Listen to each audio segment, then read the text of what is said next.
Uh, Good afternoon, everyone. Myself, Paramjit Singh, Assistant Professor, Political Science. Uh, these days, I am serving in Padma Shri, Padma Sachdev Government College for Women, Gandhinagar, Jammu. तो students, आज का मेरा lecture है titled shifting paradigms in Kashmir narrative. So students, before moving ahead, uh, I want to tell you that Kashmir is a region which is geographically located 32 degrees 17 minutes and 58 degrees 36 degree 58 minutes north latitude and 73 degrees 26 minutes and 83 degrees 30 minutes east longitude in the subcontinent. Students, like any other region having its own kind of politics, this region, that is Jammu and Kashmir, has its own politics. Besides any other milieu, like social, cultural, economic, religious,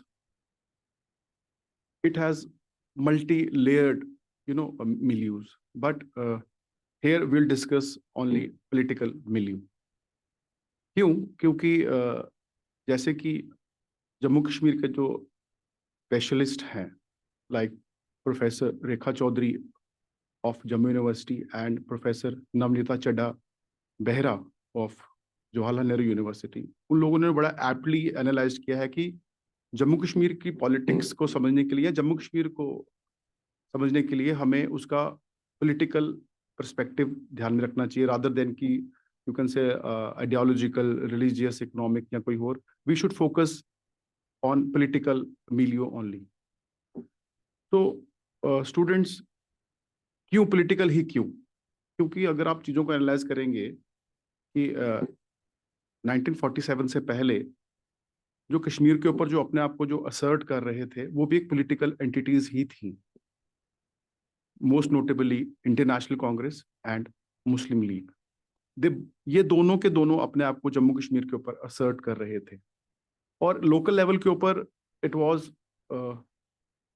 Sheikh Mohammed Abdullah's Jammu Kashmir National Conference, who was able to mobilize masses against Dogra regimes centered at, Jammu, on the basis of, self-determination. He was able to mobilize people, mostly Kashmiris, against Dogra monarchy. So students, after, partition in 1947, when Britishers left India, they left India, but they also divided India.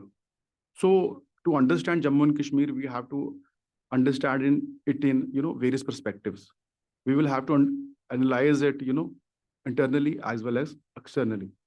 तो externally समझने के लिए हमें इसको देखना पड़ेगा कि externally जो कश्मीर की पॉलिटिक्स है कि कैसे ऑपरेट करती है. एक्सटर्नली पाकिस्तान शुरू से ही अपना इलीगल कम्युनल क्लेम रखता है कश्मीर के ऊपर, जम्मू कश्मीर के ऊपर.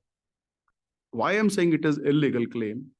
क्योंकि on 26 October 1947, Maharaja, in consultation with the popular leader Sheikh Mohammed Abdullah, very rightly acceded to India. So it's a illegal communal claim of Pakistan. But इस claim को फिर भी assert करता है. उसके लिए उसने series of वो कोशिशें कर रहा है कि हमें कश्मीर हमें चाहिए. तो उसके लिए उसने बहुत कोशिशें की हैं. उसकी एक पूरी स्टेट स्पॉन्सर्ड एक पॉलिसी है जिसको बोलते हैं कि ब्लीड इंडिया थ्रू 1000 कट्स. उसके लिए उसने 1947 में ट्राइबल अटैक कराया. ठीक है, फिर 1965 की वॉर हुई है, 1971 की वॉर हुई है, 1999 की कारगिल वॉर हुई है. उसके अलावा प्रॉक्सी वॉर पाकिस्तान ने छेड़ी हुई है, all for illegal communal claim. उसके अलावा पाकिस्तान हमेशा से कोशिश करता रहा है कि जो कश्मीरी जो local petty bourgeoisie, petty, middle class and educated जो masses है, खास करके कश्मीर में जो रहता है, उसको mobilize किया जाए against new Delhi, so that उसका जो claim है वो justify हो सके. that Pakistan has been illegally एक proxy war छेड़ रखी है उसने.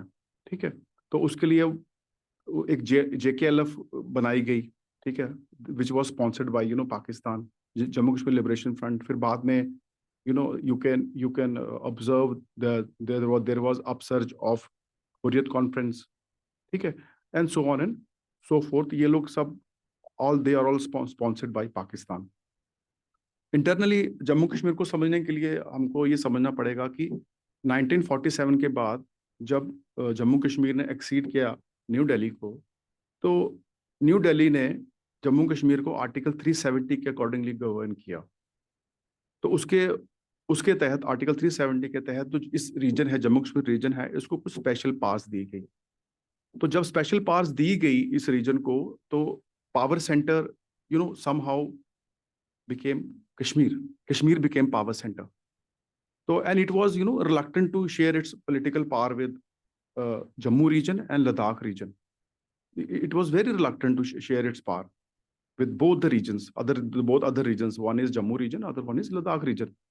तो लद्दाख रीजन ने तो डायरेक्टली कहा कि ये this is Kashmiri imperialism and this is Kashmiri hegemony. तो उन्होंने अपने आप को लद्दाख बुद्धिस्ट एसोसिएशन के अंडर अपने आप को ऑर्गेनाइज किया। There were protest against Kashmiri hegemony and Kashmiri imperialism which they say like. Rather जो लद्दाख रीजन था उसने डायरेक्ट न्यू दिल्ली से बात की कि हमें we want to disassociate ourselves from Jammu and Kashmir. और जम्मू कश्मीर में खास करके जो पावर सेंटर कश्मीर से एमिनेट हो रही है, that the Ladakhis wanted to be governed as UT under Schedule 6 of the Constitution। तो they were not politically empowered। तो रही बात जम्मू रीजन की, तो जम्मू रीजन भी कुछ politically empowered नहीं था। It was also disempowered। तो जम्मू रीजन ने भी टाइम पे बात उठाई है। It talked about regional empowerment, sub regional empowerment. Jammu के हमेशा शिकायत रही है। इवन जम्मू ने from time to time New Delhi से डिमांड की है कि we want different state. From time to time Jammu अपनी डिमांड रखता रहा है, डिफरेंट स्टेट की डिमांड भी जम्मू ने रखी है। तो अभी after abrogation of article 370 by the present government led by BJP in new Delhi, जब इन्होंने आर्टिकल 370 को इन्होंने हटाया, तो कश्मीर का नैरेटिव पूरा चेंज हो गया है अब। तो अब जो बाकी जो सब रीजनल आइडेंटिटीज हैं, जैसे जम्मू के डोगरास हैं, पहाड़ीज हैं, गुज्जर है, बकरवाल है, कश्मीरी पंडित है, डिस्प्लेस्ड जो लोग हैं पाकिस्तान ऑक्युपाइड कश्मीर के, जो कि जम्मू में बैठे हुए हैं, इन सब की वॉइसेस भी रेज होना शुरू हुई है। ये लोग भी डिमांड कर रहे हैं कि we also want equal political empowerment from you। From you means they are demanding from New Delhi। Since it is a UT, they are demanding it from New Delhi। So the present regime from New Delhi has promised equal empowerment to all the regional and sub-regional identities, so that सब लोग यहाँ पे politically empowered रहें। But in a long run, जो कश्मीर का जो conflict है, इसका जो solution जो है, according to Professor Rekha Chaudhary and Professor Namnita Chadha Behra, ये कहते हैं कि पॉलिटिकल जो सोल्यूशन है कन्फ्लिक्ट का, जो कश्मीर का, वो तब रियलाइज होगा जब कश्मीर के अंदर उसका जो सब रीजन्स हैं उनकी आइडेंटिटीज, तो जैसे जम्मू के अंदर जो सब रीजनल आइडेंटिटीज हैं, जैसे I early talked about Gujjars, Bakarwals, Paharis, and these are displaced person of Pakistan occupied Kashmir region, इनको भी इक्वली एम्पावर किया जाए। तब जाके जब सब लोग इक्वली एम्पावर्ड होंगे, तब जाके कश्मीर का जो कन्फ्लिक्ट है ये रिजॉल्व हो सकता है। इसके अलावा नवनीता चड्ढा बेहरा एक स्पेशल फोकस देती है, जो कि रीजन 1947 में पाकिस्तान के इलीगल ऑक्यूपेशन में चला गया हुआ है, जिनको कि नॉर्दर्न एरियाज भी कहते हैं, ठीक है, मुजफ्फराबाद है, गिलगित है। इन एरियाज की जब कश्मीर पे डिस्कोर्स होता है, कश्मीर नैरेटिव पे जब डिस्कोर्स चलता है, तो ये एरियाज हमेशा एब्सेंट रहते हैं। तो जब तक उन एरियाज की बात भी नहीं की जाएगी, तब तक कश्मीर का कॉन्फ्लिक्ट रिजॉल्व नहीं होने वाला। क्योंकि वो जब उन एरियाज को आप एनालाइज करेंगे, तो it's a classical example of interstate colonialism. Pakistan का एक वहाँ पे कॉलोनियल कंट्रोल है वहाँ पे, तो those areas also need to be included in the discourse. So giving equal political empowerment to Kashmir region,